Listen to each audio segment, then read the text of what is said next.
Welcome to the FangledCast, brought to you by Fangled Technologies, where we help you convert every person your company touches into a voracious advocate for your brand. Welcome back to the FangledCast, everybody. Today should be a little bit different than most of what we've done in the past. I want to talk about humor in the business world. And there's no better guy in my network to talk about it than my buddy JD, who I'm going to let introduce himself to you in a little bit. At the end of the day, it's become a controversial thing. And we're going to kind of dig into when it's appropriate, when it's not, and how useful it can be in growing your business. So JD, tell everybody who you are and what you do. I'm here to create some value, Andrew. Is that what we're here to do on the FangledCast? Create value?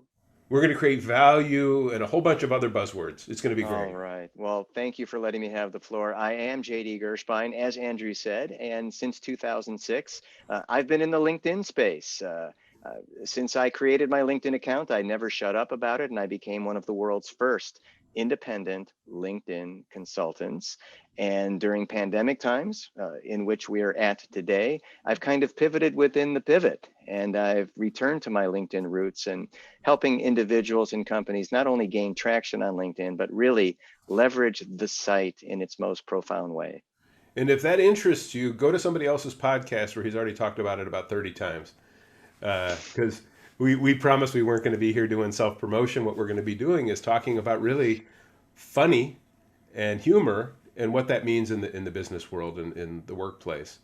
I want to start with just a story and get some feedback. So a few years back, I was in a company and was kidding around, having some fun with people in the office, and someone said, "Oh, that's a blonde joke." And I said, "No, it's just a joke about a person that's not so bright." And the next thing I knew, we were in HR because one of the people who worked in the office has a blonde wife and has two blonde daughters, and decided that because we were kidding around about someone who wasn't very bright and somebody mentioned that person was blonde, we were offending his family. What do you think about, as we hear stories like that, which I don't think is unique? What happened to being able to enjoy yourself in the workplace without allowing the one offended become offended? Wow, well, that's a clear example of the fine line between what someone thinks is funny and what's completely inappropriate. And I think sometimes we just don't have our internal editing or filtering mechanisms working, and it just kind of comes out, and we don't think it's going to offend anybody, but yet it does. So obviously you didn't get a chance to rein it in, and you were called on the carpet for it.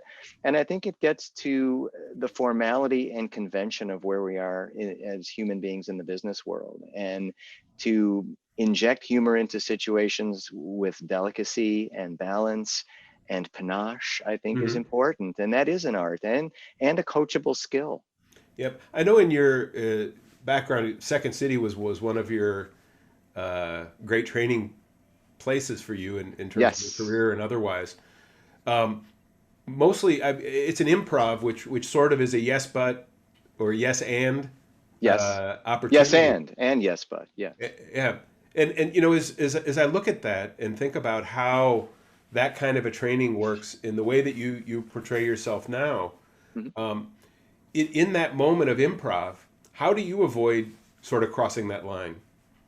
Well, I first took improv back in the late 1980s when it was cool to say that you were taking improv classes. And now the famed Second City here in my hometown of Chicago is known far and wide for its corporate training and the applied insights that companies need so badly, I think, to just communicate their value propositions, sales teams to work with buyers. I think the skills of improv and what I learned in improv are essential for everyday communication. What it does more than anything else, Andrew, is it teaches us to be in the moment. And be present and treat people like scene partners and extend conversations and really focus on listening. Yes. And then you can incorporate the element of surprise, which by definition constitutes humor. So what it taught me was just to be a more efficient communicator, a more powerful communicator. And I kind of have this natural freewheeling style in the way I communicate. What you see with me is what you get at all times. There's no pretense.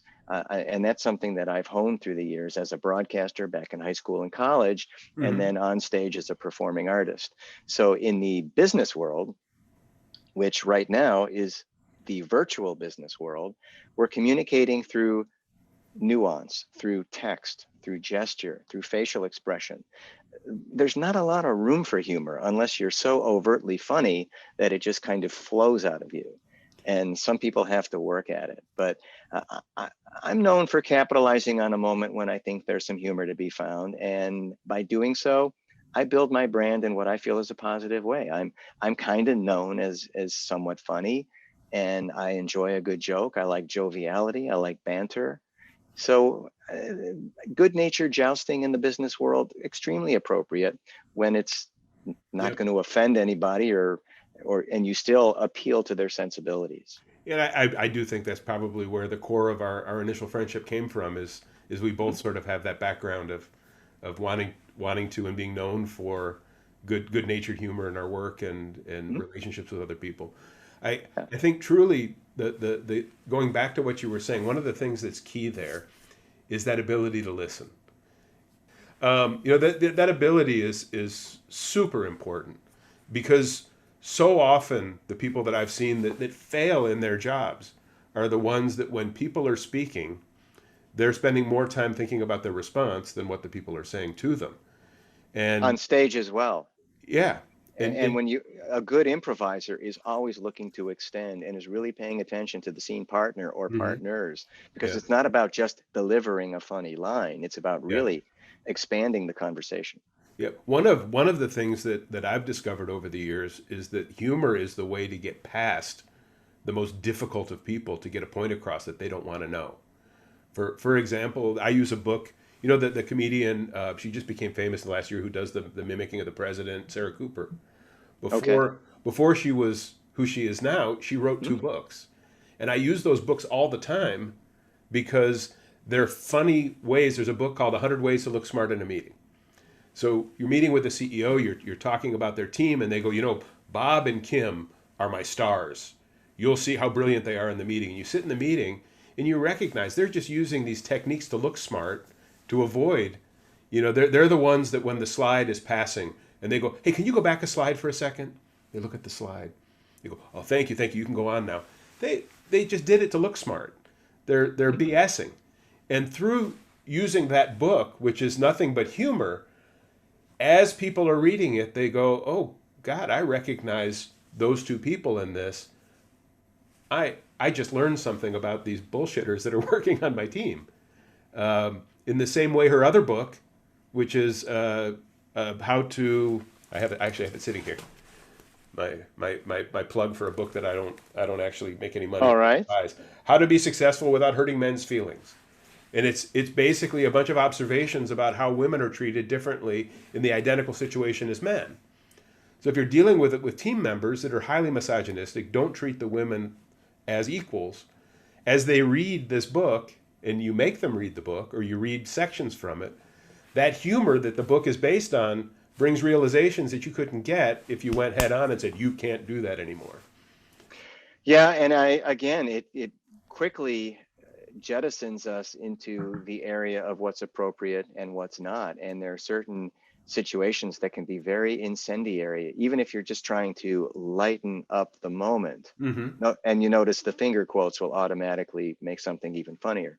But at the same time, I pull back. What I've learned about leveraging humor is you've got to know when to not use humor. In the Mm-hmm. words of the great Will Rogers, never miss a good opportunity to shut up. Yeah. And that's another piece there. It's when you're not contributing, you're actually contributing. So uh, we have to know going in that it's a double-edged sword. I Yep. love the metaphor because if it hits, you're going to be the toast of the break room, and if it misses, they're going to be talking about it for months, and you'll wind up in front of HR as you did. So Yeah. I really think that in in the workplace and physical humor where we're at right now, uh, again, you have to test the waters. But in the online world where I've roamed for the past 15 years, since 2006, where Mhm. in the early going, I was anything but humorous. I was a pragmatic. I had to be defined as the specialist, the consultant, the purveyor of knowledge. And I was buttoned up and high gravitas in conference rooms that I wasn't there to do shtick. Yep. And they didn't want to see me entertain them. I had to present Sure. in a very didactic way.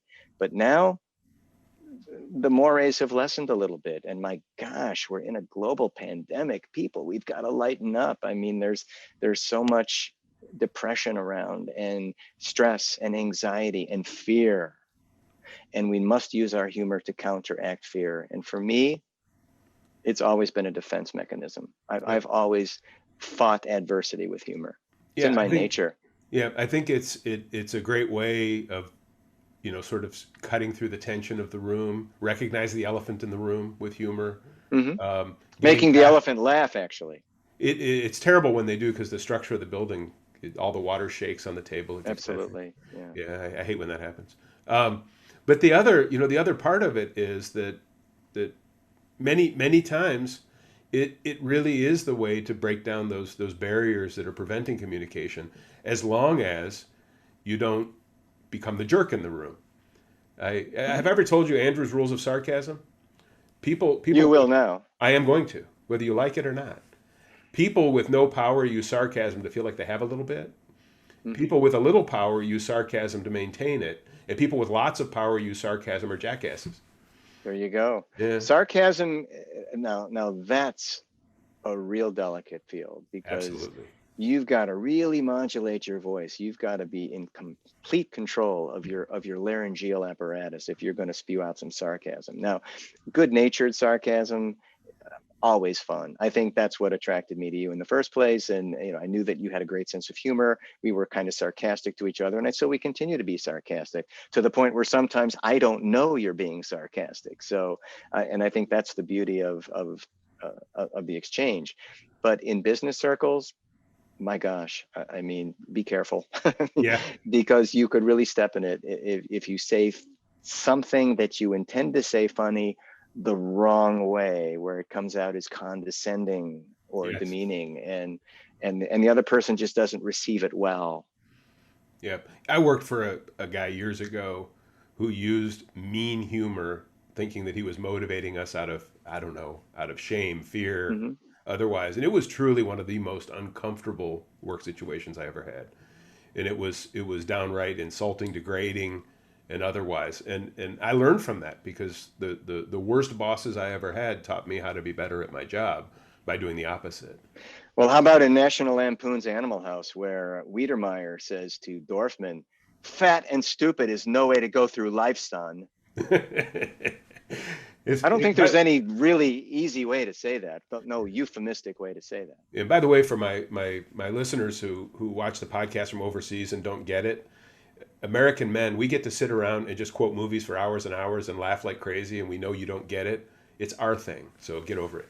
Well, lines from cinema, Andrew, have a great place in our culture today. And Absolutely. if enough people watch the movie and get the reference, you'll score big if you can drop a funny line from a movie that everybody knows. And if they don't know and you get the empty stare, well, you take a little time to explain them, maybe say that they can watch it on demand on their cable Yeah. platform. But I think nowadays pulling out references from pop culture Yep. in social exchange that border on humorous, that are more lighthearted, you don't necessarily, again, have to go for the big laugh, but Yep. it's more wit. I'm kind of known as a dry wit guy. My mode of delivery is serious, but yet ideally the content is funny. So I'm not going to get the belly laugh. I'm not looking for that, for gosh sakes. But at the same time, a laugh, a response, something where I know that it's registered within the person as funny, and it moves us along. It really, like you said, it's a terrific icebreaker, but it has to be executed well. Yeah. And there is nothing funnier than a joke that you actually have to explain to people after you tell it. It's Yeah. it's a real crowd pleaser. Oh yeah. To who, I don't know, but it's a crowd pleaser. And there's plenty of movies that go into that particular piece too. Yeah. If you go back in time when we were younger than we are now, it was not uncommon that you would go out for drinks with a client and sit around and just tell the most horrendous jokes that you couldn't get away with today, nor should you. And it was part of the entertainment. I remember in living in Brazil, as the translator in most of the meetings, the Brazilian customers that I was working with would want to tell the Chinese visitor a joke that I wouldn't tell in English in the first place. So we would get in these situations where the guy would tell lightly a joke. I mean, the kind of stuff that would make Andrew Dice Clay cringe in his heyday. And now I've got this person across the table, and I'm responsible for making a deal happen. And I know that if I directly translate what this guy said, the meeting will be over. Mm-hmm. So it became a new practice of mine to be ready with clean jokes that Chinese people would find funny. So when the Chinese visitor would come to Brazil, the guy would tell me this awful pornographic joke, and I would tell a different joke. And the Brazilian guy would think, oh my God, these people love me. They think it's so funny.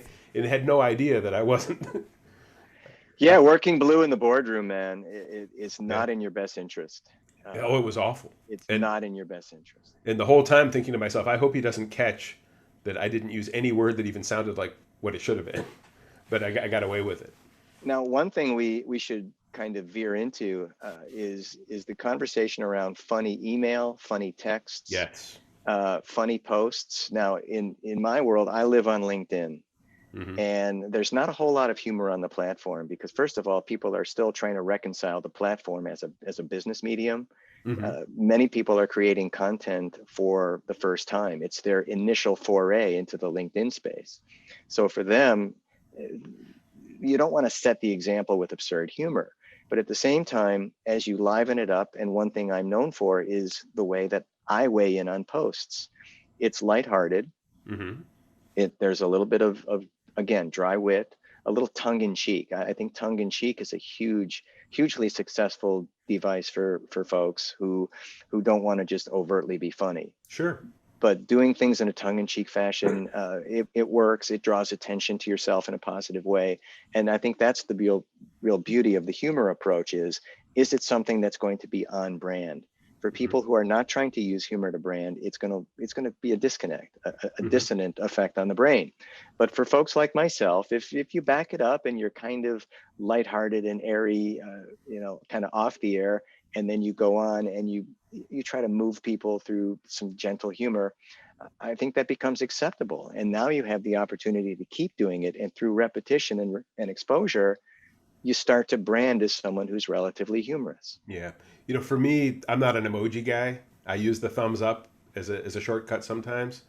But if you're writing something, advice from the FangledCast, if you're writing something that's supposed to be humorous and you're not sure that the person on the other end is going to find it funny, don't write it, or at least put a smiley face after it so that they yes they get... And avoid the poop icon. Yeah, in the business. That poop icon's for people that are just full of shit.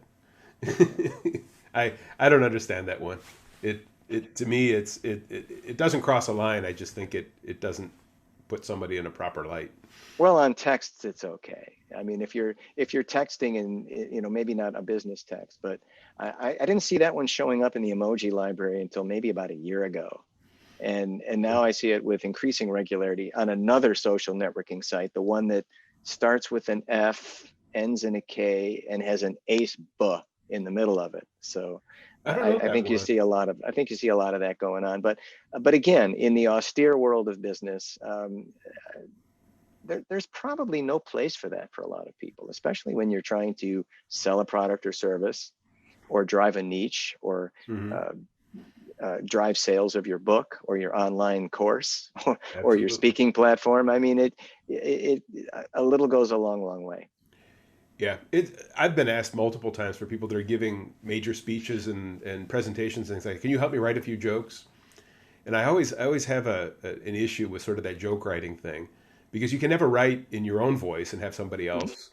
It's a challenge to put things together in a way that work for the person who's giving the presentation and fit their personal brand in the way that that they speak. Have you ever had the opportunity where you've had to write some jokes for some people given? No, I've never been asked to write any jokes. I'm not a joke writer per se. I'm more of an improviser on stage, and I think I'm recalling a piece where I did see numerous speakers who just try too hard to be funny. Yeah. And the best humor is the humor that flows naturally from the soul into the audience. Hmm. And for speakers who are out there trying to infuse a little humor into their programs, don't try too hard. There's nothing more embarrassing or will get the audience against you quicker than when you try to be funny and you're not.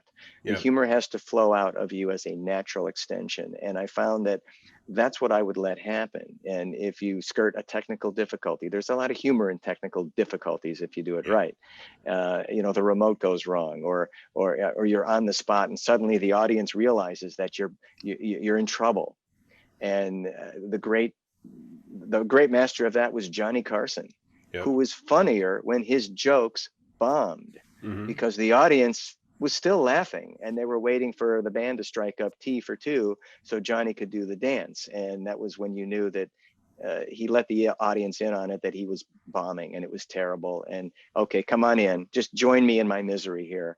And that's when you become funny. And most importantly, that's when you become more human. It's So true. humor, HUM is a word that's in both humor and human, and the humor should frame us as humans. It shouldn't take us outside of our element. If it's not natural, don't force it. Yep. You know, when I grew up as a kid, I was always fascinated with close up magic, and had been doing since I'm not a performer anymore, but I would do it all the time. And one of the things that you learn doing magic is that if you make a mistake, the only one who knows is you, unless you tell the audience. It's Yes, you can just play it off and keep going, and nobody knows. yes, Part of the act, yes, especially if you're doing a humorous act instead of a very serious magician sort of thing. Uh, yes. And that's something that a speaker has to let go of, yeah. because a speaker comes out trying to be so organized. Nobody in the audience knows what he or she is thinking. And if there's a mistake, you'll kill it if you say, "Oh, you know what? I didn't organize that in my mind properly before I came out. Can I have a do-over?"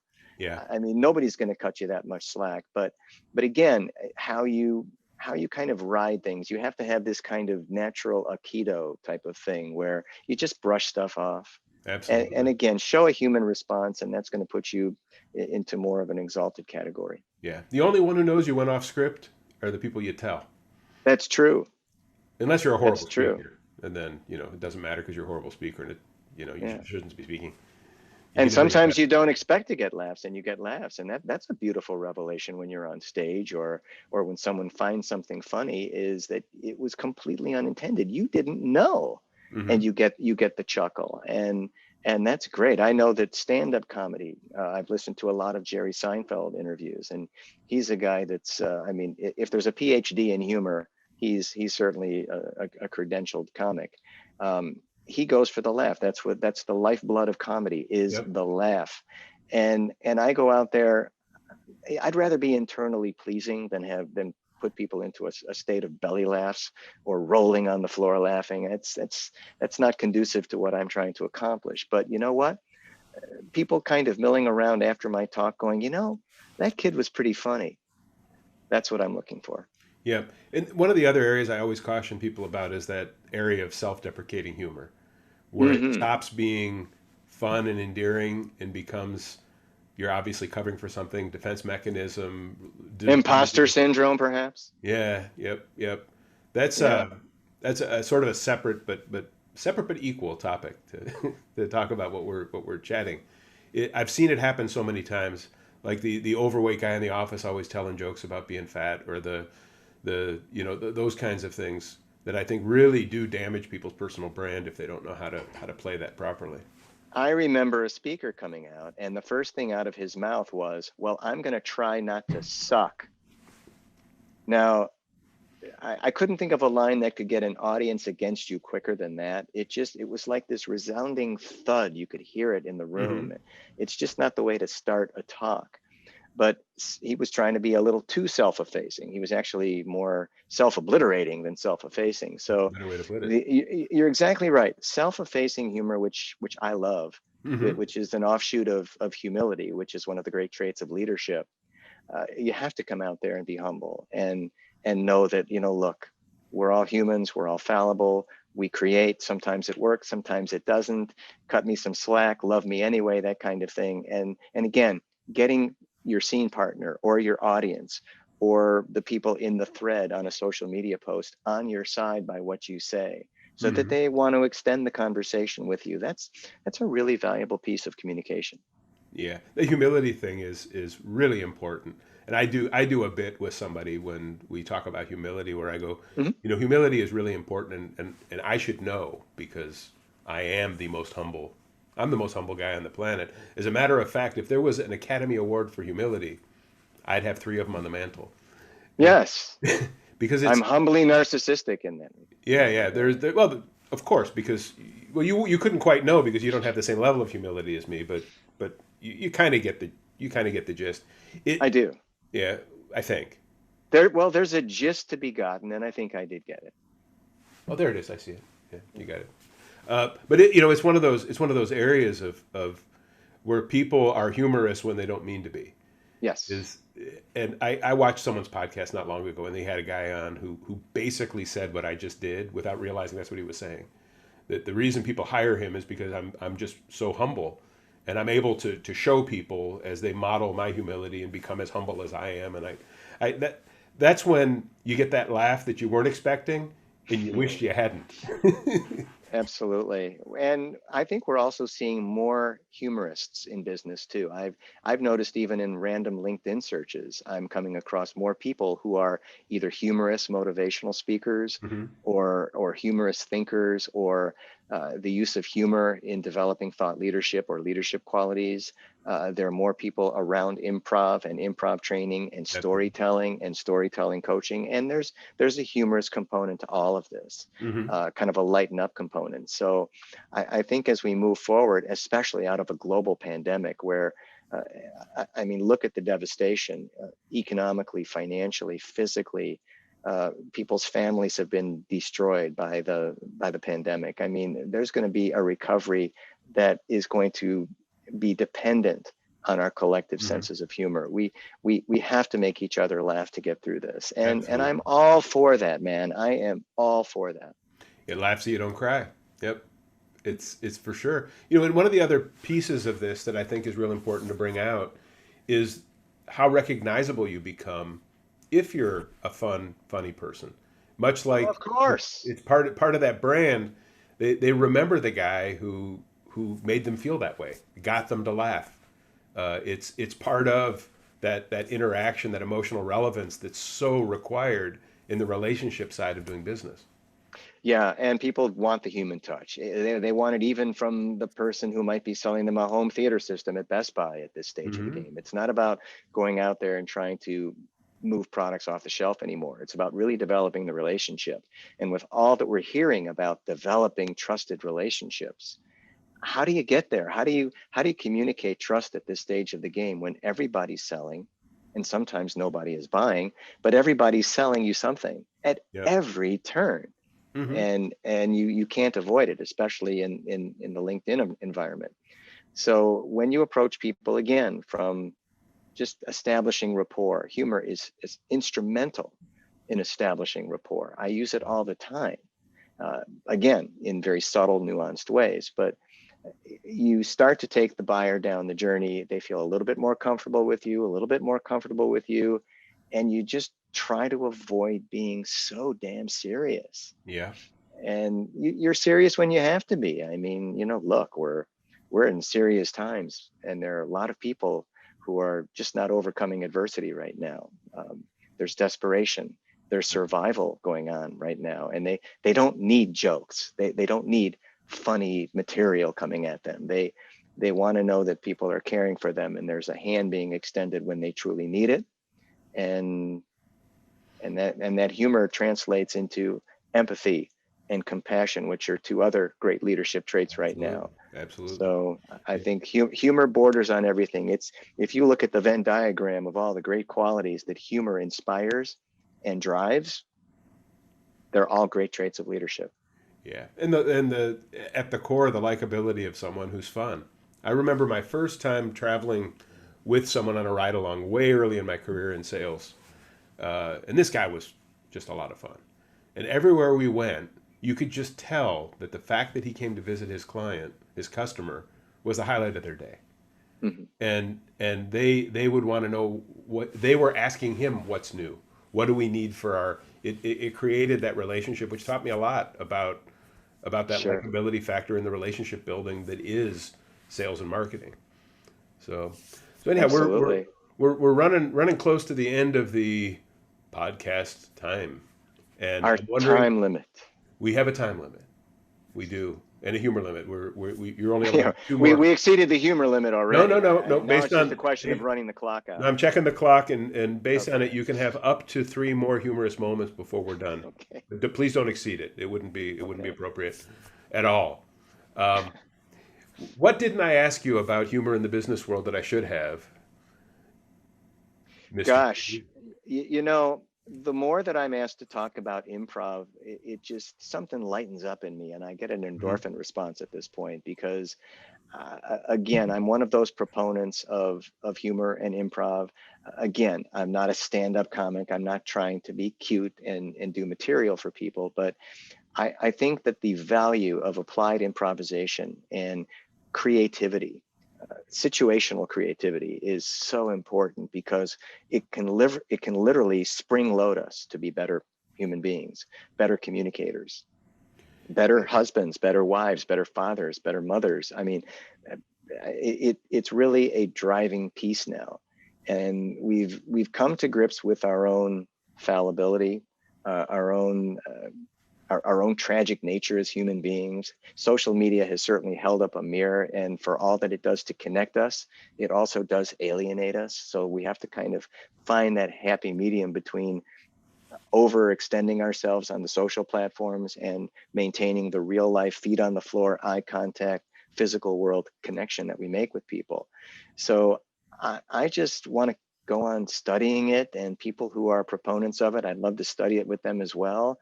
I'm very strategic about the use of humor. That's a nice piece to probably finish up with, is Hmm. humor as a strategy. And when you're strategizing, that means that you're performing an operation, you're conducting a series of steps, you're tactical, you're doing this for a purpose, toward a desired outcome. And I think our desired outcome now is we want to be received well, we want to be liked. Likability plays into it. And Hmm. humor, for the most part, it's what separates us from the animals. That's what's going to get us to that kind of stage where we're accepted by people, where we appeal to their sensibilities. They're taking us in, they're Hmm. taking us on, and they're letting us have a piece of themselves, which is the privilege of their attention. Yeah, I think through positive humor, it allows you to have them feel like you're in the room when you can't be, which is Most so important. definitely. So important now. So JD, where can our wonderful listeners find you, contact you, get in touch? I'm pretty much going from here into a cave, and I'll be incommunicado for many years. That's a shame. That's a shame. Yeah, You have at least isn't a that soup something? can with a string so we can. Yeah. Well, it shouldn't surprise people that I'm on LinkedIn. I run an Really? account on LinkedIn. I'm searchable under my initials, JD, no period, and then you can pretty much type in the rest, and you'll have show notes, right? Though There people will will. know how to find me. Do It'll I need be to waste valuable breath telling people how they can get a hold of me? no, but I'm supposed to ask. It's part of the union requires it. Yep, you're a podcast host, and that's the law. It's the law. I don't want Um, to go to podcast jail because that's where all the failed podcasters are held, and I don't want to be around those losers. You've done very well, by the way. You Oh, were thank very you. prepared. And you know, the best podcast, and I've told this to hosts, and I'm fortunate I get to guest on many, and they're fun, and I'll be launching my own, is that uh, I'm best when I don't know what's coming. Yep. I've always been that way. When I'm prepared and I'm regimented, and make no mistake about it, I'm rehearsed, I'm polished. You're Yep. getting a sense of the polish here, but at the same time, I don't know. I didn't know what you were going to ask me, and I completely wing it. That's the way it should be. I've improvised my whole career. And one of the requirements to be on my podcast is you can't be that guy who reads your PowerPoint to the audience. Oh, I don't want to be that guy. I don't ever want to be that guy on Yeah. either side of the PowerPoint. Yeah. It's a It's nightmare. awful. So Yeah. so anyhow, to kind of wrap things up, if you like this conversation, like the podcast, If you want more, subscribe to the podcast. And if you don't want more, subscribe anyhow, because I could use the subscribers, whether you like it or not. I want them. Andrew Deutsch, ladies and gentlemen, do subscribe. The And man and knows what he's doing. and then when you're done with all of that, share it, comment on it, fax it to a friend. You can even use a Fax it. telex.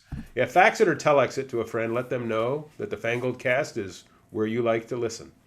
Brought to you by Fangled Technologies, where we help you convert every person your company touches into a voracious advocate for your brand.